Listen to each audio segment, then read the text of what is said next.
Welcome to waves media Telugu. Pinnelli సోదరుల అక్రమ అరెస్టును తీవ్రంగా ఖండించిన మాజీ ఎమ్మెల్యే బొల్లా బ్రహ్మనాయుడు, పల్నాడు జిల్లా వైఎస్ఆర్ కాంగ్రెస్ పార్టీ అధ్యక్షుడు మాజీ ఎమ్మెల్యే పిన్నెల్లి రామకృష్ణారెడ్డి మరియు ఆయన సోదరుడు వెంకటరామిరెడ్డి కూటమి ప్రభుత్వం తప్పుడు కేసులు నమోదు చేసి అరెస్టు చేయడం అత్యంత దుర్మార్గమని వినుకొండ మాజీ ఎమ్మెల్యే బొల్లా బ్రహ్మనాయుడు తీవ్రంగా ఖండించారు. జంట హత్యల కేసు పేరిట రాజకీయ కక్షతో రెడ్ బుక్ రాజ్యాంగంను అమలు చేస్తూ కావాలని సృష్టించిన తప్పుడు కేసులతో పిన్నెల్లి సోదరులను అన్యాయంగా అక్రమంగా అరెస్ట్ చేయడం ప్రజాస్వామ్య విలువలను విరుద్ధమని ఆయన ఆగ్రహం వ్యక్తం చేశారు.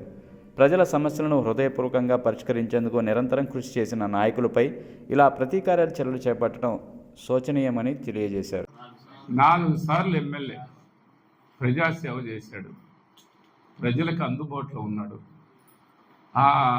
అక్కడ బ్రహ్మాండంగా డెవలప్మెంట్ చేశాడు. అక్కడ బైపాస్ కానీ, అక్కడ అంతకుముందు రైల్వే ట్రాక్ కాడ ఇవన్నీ వాటిని ఎంత కూడా ఇచ్చేసి పెద్ద స్థాయిలో ఆ నియోజకవర్గాన్ని అభివృద్ధి చేసి వరిగపుడిసెలకి దాన్ని పునాదులుగా వేసుకుంటూ ముందుకు సాగాడు.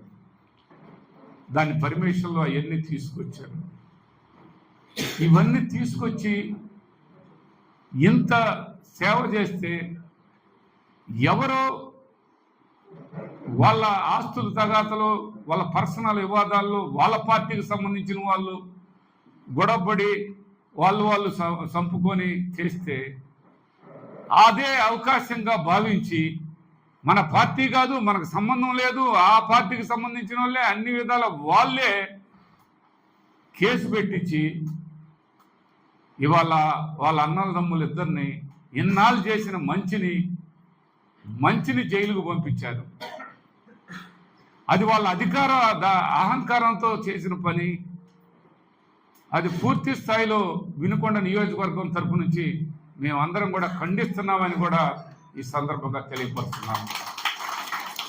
రామకృష్ణారెడ్డి గారు ఈ జిల్లా ప్రెసిడెంట్గా కూడా ఉండి మరి అన్ని విధాల ఏ చిన్న విషయానికి కూడా ముందుకు వచ్చేటువంటి ఈ పార్టీకి బలంగా ఉన్నాడని, పార్టీలో బలమైన నాయకుడని, ఆ బలమైన నాయకుడిని బంధించాలని, ఆ బలమైన నాయకుడిని పులిని బోన్లో పెట్టాలని ఇలాంటి పనులు చేస్తున్నటువంటి వీళ్ళు నిజంగా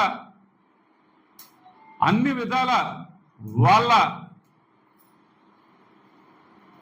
ప్రవర్తన విధానాలు పూర్తి స్థాయిలో ప్రజలకు వ్యతిరేకంగా ఉన్నాయని వాళ్ళు అర్థం చేసుకోవటం లేదని ఈ సందర్భంగా తెలియపరుస్తున్నాను.